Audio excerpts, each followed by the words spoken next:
சேனலின் புதுவையின் இன்றைய நிகழ்வுகள். புதுச்சேரிக்கு வரும் சுற்றுலா பயணிகளை போலீசார் விரட்டக்கூடாது என முதல்வர் ரங்கசாமி அறிவுறுத்தியுள்ளார்.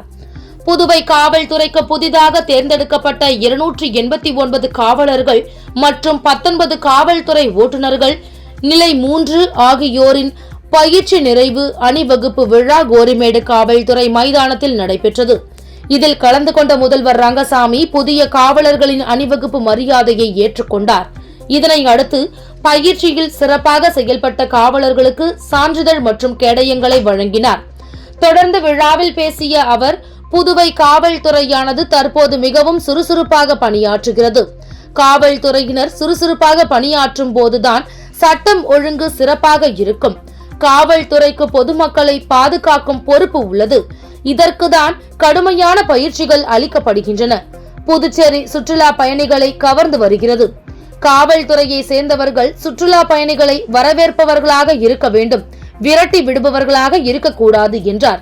இந்த விழாவில் உள்துறை அமைச்சர் நமச்சிவாயம், அரசு கொறடா AKD ஆறுமுகம், அரசு செயலர் பத்மா ஜெய்ஸ்வால், காவல்துறை DGP ஷாலினி சிங் உள்ளிட்டோர் கலந்து கொண்டனர். இந்திய கடலோர காவல் படை சார்பில் சர்வதேச கடற்கரை தூய்மை தினத்தை ஒட்டி காந்தி சிலை அருகே நடைபெற்ற கடலோர தூய்மை பணியை துணைநிலை ஆளுநர் கைலாஷ்நாதன் தொடங்கி வைத்தார். சர்வதேச கடற்கரை தூய்மை தினத்தை ஒட்டி இந்திய கடலோர காவல் படை சார்பில் புதுச்சேரி கடற்கரை காந்தி சிலை அருகில் இன்று நடைபெற்ற கடலோர தூய்மை பணியை துணைநிலை ஆளுநர் கைலாஷ்நாதன் கொடியசைத்து தொடங்கி வைத்து மாணவ மாணவிகளுடன் சேர்ந்து கடற்கரை தூய்மை பணியில் ஈடுபட்டார்.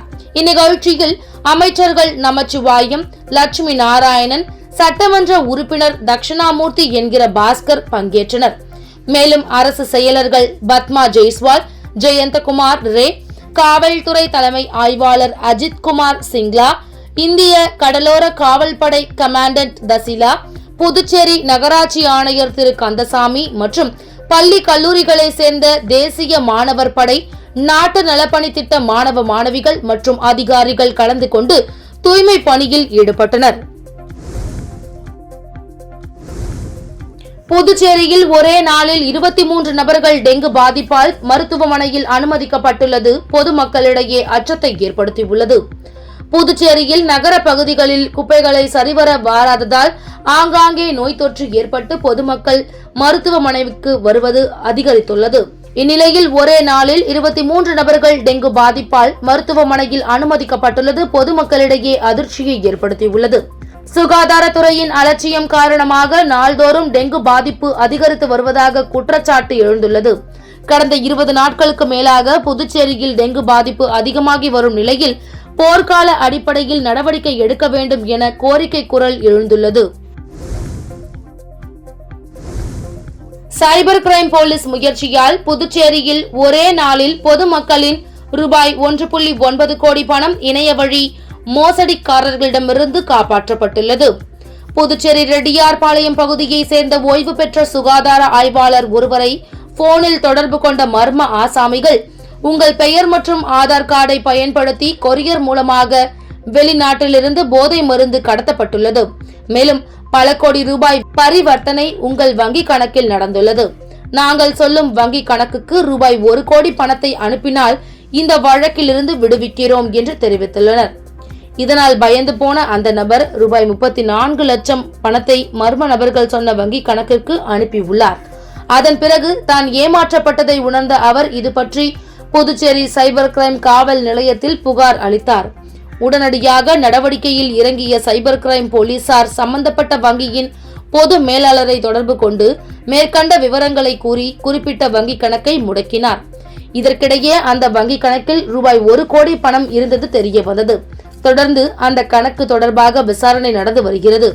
இதேபோல் மேட்டுப்பாளையத்தில் நிறுவனம் நடத்தி வரும் தொழிலதிபர் ரூபாய் 75 லட்சத்தை செலுத்த வந்ததை வங்கி மேலாளர் சைபர் கிரைம் போலீசாரிடம் தெரிவித்தது. தொடர்ந்து அந்த மோசடி தடுக்கப்பட்டது. இப்படியாக ஒரே நாளில் ரூபாய் 1.9 லட்சம் பணம் இணைய வழி மோசடிக்காரர்களிடமிருந்து காப்பாற்றப்பட்டுள்ளதாக சைபர் கிரைம் போலீசார் தெரிவித்தனர். புதுச்சேரி சுற்றுச்சூழல் துறை அதிகாரி லஞ்சம் பெறும்போது சிபிஐ அதிகாரிகள் அவரை கையும் களவுமாக பிடித்து கைது செய்து விசாரணைக்கு அழைத்து சென்றுள்ள சம்பவம் அதிர்ச்சியை ஏற்படுத்தியுள்ளது. புதுச்சேரி மாசு கட்டுப்பாடு மற்றும் சுற்றுச்சூழல் துறையில் அறிவியல் துறை அதிகாரியாக பணியாற்றி வருபவர் சீனிவாசராவ். இவர் ரெட்டியார்பாளையம் ஜெயா நகரில் வசித்து வருகிறார். இந்த சூழலில் தொழிற்சாலைகளுக்கு மாசு கட்டுப்பாட்டு சான்றிதழ் வழங்கும் விவகாரத்தில் இவர் லஞ்சம் பெறுவதாக சிபிஐ அதிகாரிகளுக்கு புகார் சென்றுள்ளது.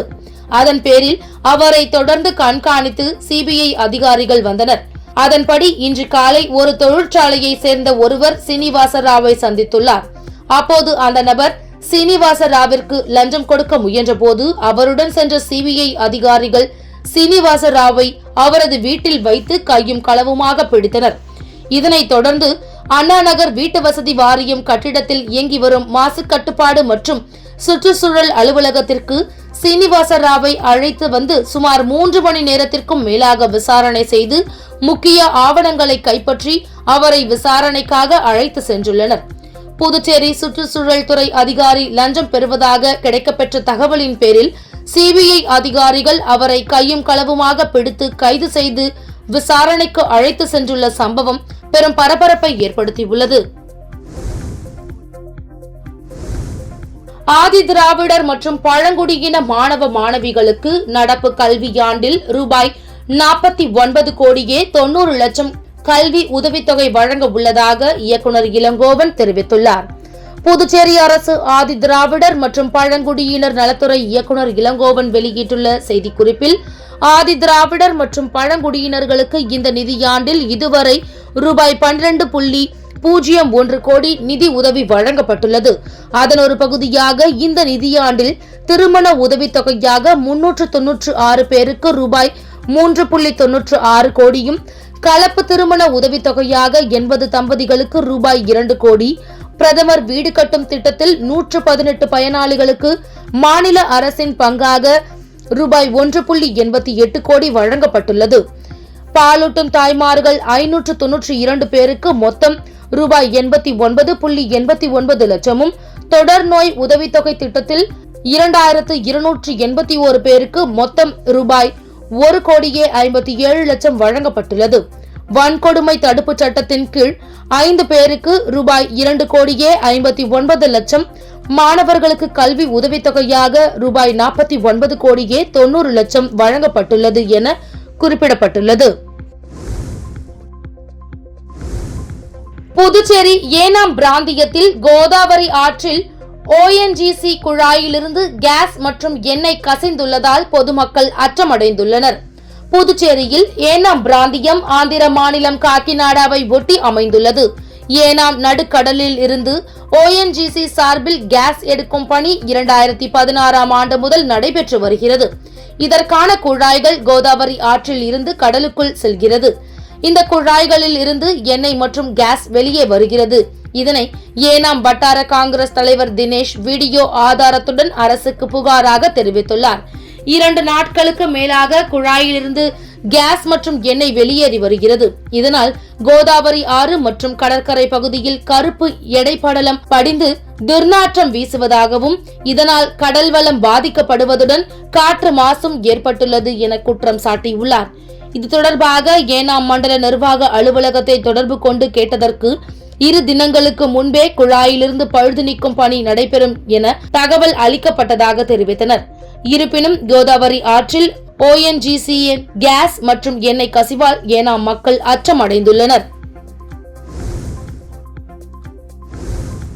மணவெளி தொகுதியில் புதிய தார் சாலை அமைக்கும் பணியினை ஆய்வு செய்த சபாநாயகர் செல்வம் விரைந்து பணிகளை முடிக்குமாறு அதிகாரிகளுக்கு உத்தரவிட்டார். மணவெளி சட்டமன்ற தொகுதி மணவெளி பகுதியில் உள்ள சுடலை வீதியில் புதியதாக தார் சாலை அமைக்கும் பணியினை தொகுதி சட்டமன்ற உறுப்பினரும் சட்டப்பேரவை தலைவருமான செல்வம் இன்று பார்வையிட்டு ஆய்வு செய்தார். இந்த ஆய்வின் போது அப்பகுதியில் வசிக்கும் பொதுமக்கள் சட்டப்பேரவை தலைவரிடம் தங்களது 40 ஆண்டுகளுக்கு மேலான கோரிக்கையை நிறைவேற்றி தந்தமைக்கு நன்றி தெரிவித்தனர்.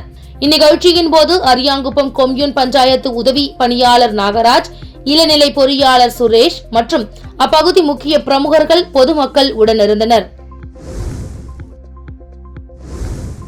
நாடாளுமன்ற எதிர்க்கட்சி தலைவர் ராகுல் காந்திக்கு கொலை மிரட்டல் விடுத்துள்ள நபர்கள் மீது நடவடிக்கை எடுக்க வேண்டும் என புதுச்சேரி மகளிர் காங்கிரஸ் சார்பில் ஒதியஞ்சாலை காவல் நிலையத்தில் புகார் அளிக்கப்பட்டது.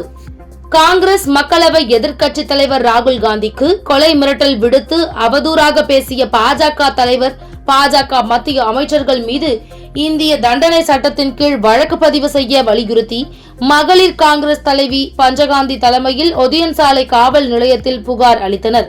இதனைத் தொடர்ந்து அண்ணா சிலை அருகே கண்டன ஆர்ப்பாட்டத்தில் ஈடுபட்ட மகளிர் காங்கிரசார் கொலை மிரட்டல் விடுத்தவர்களை உடனடியாக கைது செய்ய வேண்டும் என்று கண்டன கோஷங்களையும் எழுப்பினர். இந்த ஆர்ப்பாட்டத்தில் காங்கிரஸ் கட்சி தலைவர் வைத்திலிங்கம் மற்றும் பொதுச் செயலாளர்கள் இளையராஜா, தனுஷ் உள்ளிட்ட மகளிர் காங்கிரஸ் துணைத் தலைவர் ஜெயலட்சுமி, பொன்னி சுப்பராயன் உள்ளிட்டோர் கலந்து கொண்டு கோரிக்கைகளை வலியுறுத்தி கண்டன கோஷங்களை எழுப்பினர். சிறுபான்மை மக்களுக்கு துணை நிற்போம் என பொய்யான வாக்குறுதிகளை கொடுத்து அரசியல் நடத்தும் திமுகவினர் கிறிஸ்தவ முஸ்லிம் சமுதாயத்தில் ஏழ்மை நிலையில் உள்ள முற்படுத்தப்பட்டவர்களுக்கு அளிக்கப்படும் இடஒதுக்கீட்டை போலியாக எதிர்ப்பது ஏன் என புதுச்சேரி அதிமுக கேள்வி எழுப்பியுள்ளது. புதுச்சேரி அதிமுக தலைமை அலுவலகத்தில் செய்தியாளர்களை சந்தித்த மாநில செயலாளர் அன்பழகன், முற்படுத்தப்பட்ட வகுப்பினருக்கு 10% இடஒதுக்கீடு வழங்கும் சட்டத்தை மத்திய அரசு அமல்படுத்தும் போது அதை இந்தியாவில் எதிர்த்த ஒரே முதலமைச்சர் எங்களது அதிமுக ஆட்சியின் முதலமைச்சராக இருந்த எடப்பாடியார் ஆவார். ஆனால் புதுச்சேரியில் திமுக காங்கிரஸ் கூட்டணியின் முதலமைச்சராக இருந்த நாராயணசாமி ஆட்சியில் இந்த சட்டம் அமல்படுத்தப்பட்டது. சமூக நீதிக்காக எதிரான ஒன்று என்றும் உயர்கல்வியில் இடஒதுக்கீட்டில் உள்ள மக்களை வஞ்சிக்கும் செயல் என அதிமுக எடுத்துரைத்தோம். இவை அனைத்தையும் திமுகவினர் மூடி மறைத்துவிட்டு இந்த சட்டத்தை ஏதோ குறிப்பிட்ட சில அதிகாரிகள் புதுச்சேரியில் அமல்படுத்தியதாக தற்போது வாய்க்கு வந்தபடி வசைபாடி வருகின்றனர். திமுகவின் திசை திருப்பும் இந்த நாடகத்தை மக்கள் ஏற்றுக்கொள்ள மாட்டார்கள். முற்படுத்தப்பட்ட வகுப்பினரில் ஏதோ 1-2 ஜாதிகள் மட்டும் இதில் உள்ளதாக தவறான தகவலை திமுக கூறுவது கண்டிக்கத்தக்கதாகும்.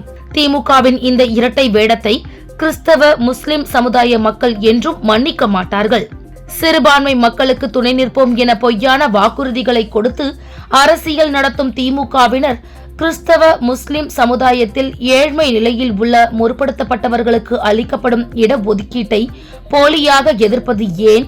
இதற்கு புதுச்சேரி மாநில அமைப்பாளர் பதிலளிப்பாரா என கேள்வி எழுப்பியுள்ளார்.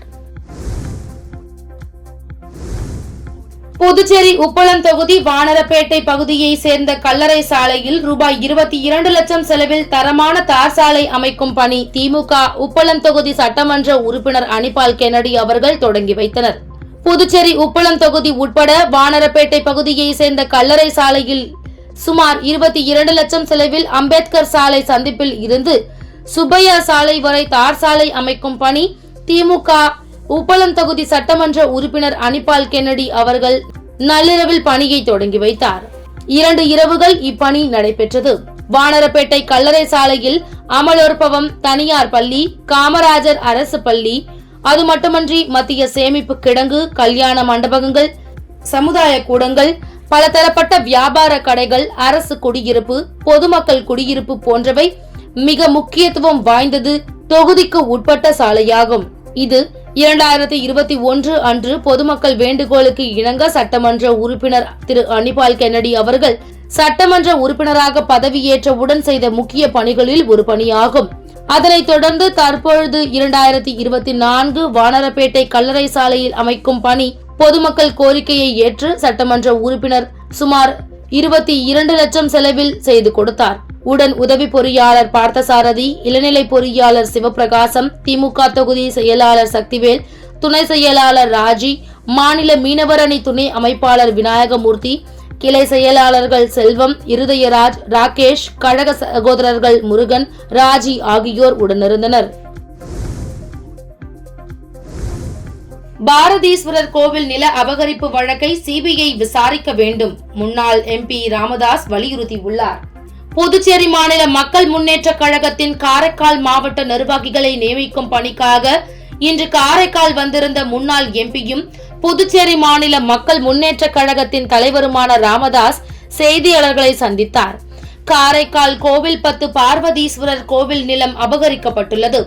ஆதாரங்கள் மூலம் நிரூபணமாகி உள்ளதாகவும் அரசு அதிகாரிகள் ஒத்துழைப்புடன் நில மோசடி நடைபெற்றுள்ளதாகவும் அரசு வெளியிட்டது போல மோசடி நடைபெற்றுள்ளதாகவும் என துணை ஆட்சியர் ஜான்சன் காவல் நிலையத்தில் புகார் அளித்துள்ளதாகவும் தெரிவித்தார். ஒரு தனிநபர் எவ்வாறு அரசு ஆணை போல் வெளியிட முடியும் எனவும், ஏமாற்று வேலையில் ஈடுபடும் தனிநபர் மோசடி நபர்கள் அரசு ஆணை போல் அரசு அதிகாரிகள் ஒத்துழைப்பு இல்லாமல் எப்படி மோசடி நடைபெற்று இருக்கும் என கேள்வி எழுப்பினார். மோசடி நபர்களுக்கு பின்னால் அரசியல் பின்புலம் உள்ளதாகவும் இது தொடர்பாக சிபிஐ விசாரணைக்கு உத்தரவிட வேண்டும் என கோரிக்கை விடுத்துள்ளார்.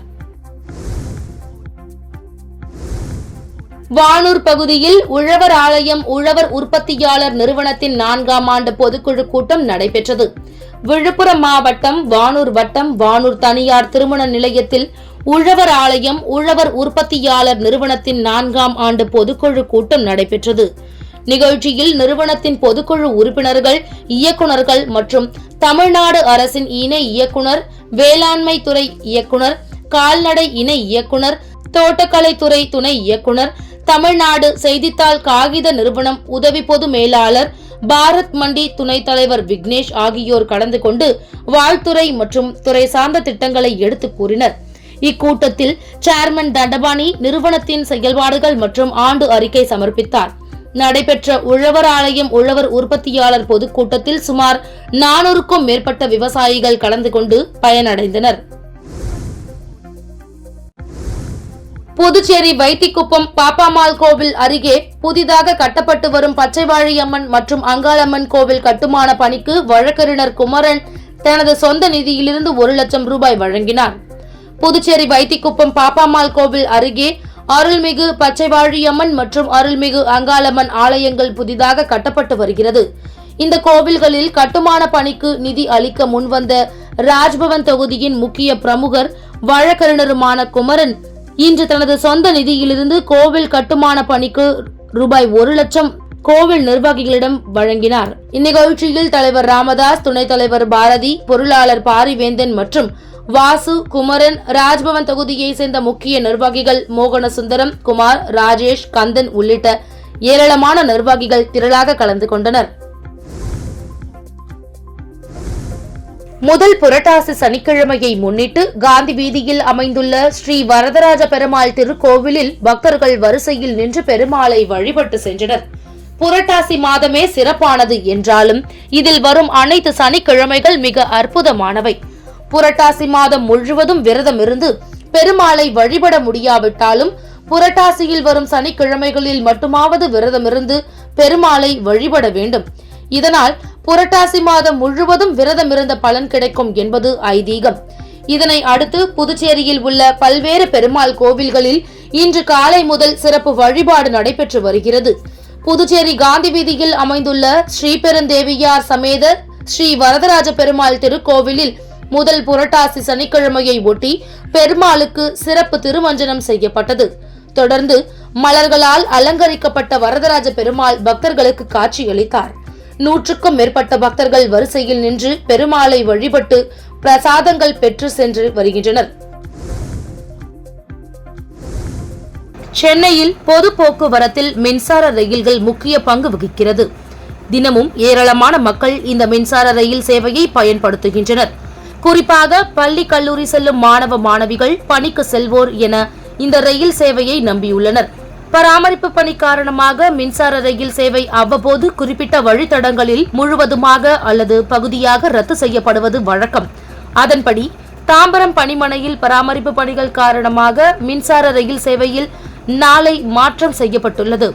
அதன்படி சென்னை தாம்பரம் கடற்கரை வரையிலான மின்சார ரயில் சேவை நாளை காலை 7 மணி முதல் இரவு 8 மணி வரை ரத்து செய்யப்படுவதாக தெற்கு ரயில்வே அறிவித்துள்ளது.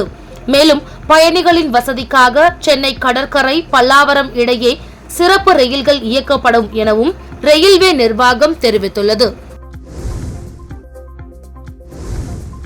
ஜெருசலேம், லெபனான் தலைநகர் பெய்ரூட்டில் உள்ள ஹிஸ்புல்லா பயங்கரவாதிகளின் இடங்களில் இஸ்ரேல் நேற்று நடத்திய துல்லிய தாக்குதலில் ஹிஸ்புல்லா அமைப்பின் முக்கிய தளபதி கொல்லப்பட்டார். காசாவில் ஹமாஸ் அமைப்பினரை ஒழிக்கும் நோக்கில் போரிட்டு வரும் இஸ்ரேல் ராணுவத்திற்கு அண்டை நாடான லெபனானை சேர்ந்த ஹிஸ்புல்லா அமைப்பினர் பெரும் தலைவலியாக இருக்கின்றனர். ஹமாஸுக்கு ஆதரவாக தினம்தோறும் இஸ்ரேலை இந்த அமைப்பினர் தாக்கி வருகின்றனர். இதனால் இஸ்ரேலும் ஹிஸ்புல்லா அமைப்பினரை குறிவைத்து லெபனான் மீது தாக்குதல் நடத்தி வருகிறது. இதற்காக பல்வேறு வழிகளை கையாண்டு வருகிறது. இந்த நிலையில் யாரும் எதிர்பாராத வகையில் லெபனானில் பயன்பாட்டில் உள்ள பேஜர்கள் வெடித்து பெரும் சேதங்களை ஏற்படுத்தி இருக்கிறது. இதன் பின்னணியில் இஸ்ரேல் இருக்கலாம் என கருதப்படுகிறது. பேஜர்களை வெடிக்க செய்ததற்கு பதிலடி தருவோம் என ஹிஸ்புல்லா தலைவர் ஹசன் நசரல்லா அறிவித்திருந்தார். அதன்படி வடக்கு இஸ்ரேலில் உள்ள ராணுவ நிலைகள் மற்றும் குடியிருப்பு பகுதிகளில் ஹிஸ்புல்லா அமைப்பினர் தாக்குதல் நடத்தினர். அதில் பலவற்றை வானிலேயே இடைமறித்து அழித்ததாக இஸ்ரேல் தெரிவித்தது. இந்த தாக்குதலில் யாருக்கும் காயம் ஏற்படவில்லை. அதே சமயம் லெபனான் தலைநகர் பெய்ரூட்டின் தெற்கு பகுதியில் ஹிஸ்புல்லா பயங்கரவாதிகள் அதிகம் உள்ள இடங்களில் இஸ்ரேல் தாக்குதல் நடத்தியது. இந்த தாக்குதலில் ஹிஸ்புல்லா படையின் ராட்வான் பிரிவின் முக்கிய தளபதி இப்ராஹிம் அகில் உட்பட 8 பேர் கொல்லப்பட்டனர். போர்ச்சுகல் நாட்டை சேர்ந்த உலகின் முன்னணி கால்பந்து வீரரான கிறிஸ்டியானோ ரொனால்டோ சவுதி அரேபியாவில் உள்ள அல் நசர் அணிக்காக விளையாடி வருகிறார். சவுதி ப்ரோ லீக் நேற்று நடைபெற்ற ஆட்டம் ஒன்றில் அல் நசர் அணி அல் எத்திபாக் அணியை எதிர்கொண்டது. இந்த போட்டியில் அல் நசர் அணி 3-0 என்ற வெற்றி பெற்றது. அந்த அணிக்கு 33வது நிமிடத்தில் பெனால்டி வாய்ப்பு கிடைத்தது. இதனை பயன்படுத்திய கிறிஸ்டியானோ ரொனால்டோ முதல் கோலை பதிவு செய்தார். தன்பின் சலீம் அல் நஜ்தி 56வது நிமிடத்திலும் தலிஸ்கா 70வது நிமிடத்திலும் கோல் அடிக்க அல் நசர் அணி 3-0 என வெற்றி பெற்றது. அல் நசர் அணியின் பயிற்சியாளராக இருந்த லூயிஸ் காஸ்ட்ரோ அப்பதவியிலிருந்து நீக்கப்பட்டு ஸ்டெபனோ பியோலி புதிய பயிற்சியாளராக நியமிக்கப்பட்டார். இவரது தலைமையில் அல் நசர் அணியின் முதல் போட்டி இதுவாகும். ஸ்டெபனோ பியோலி புதிய பயிற்சியாளராக நியமிக்கப்பட்ட முதல் போட்டியிலேயே அல் நசர் அணி வெற்றி பெற்றுள்ளது குறிப்பிடத்தக்கது. இந்த வெற்றியை அடுத்து ரொனால்டோ தனது சமூக வலைதள பக்கத்தில் வெளியிட்ட பதிவில் இன்றிரவு மிகப்பெரிய வெற்றி, ரசிகர்களுக்காக இது என பதிவிட்டுள்ளார். இத்துடன் சக்தி சேனலின் புதுவையின் இன்றைய நிகழ்வுகள் முடிவடைகின்றன. வணக்கம். உங்கள் சக்தி சேனலின் புதுவையின் அன்றாட நிகழ்வுகளை உடனுக்குடன் தெரிந்து கொள்ள சக்தி சேனல் புதுச்சேரி யூடியூப் சேனலை சப்ஸ்கிரைப் செய்து கொள்ளுங்கள். மறக்காமல் பெல் பட்டனையும் கிளிக் பண்ணுங்க, ஷேர் பண்ணுங்க, லைக் பண்ணுங்க. உங்கள் சக்தி சேனல்.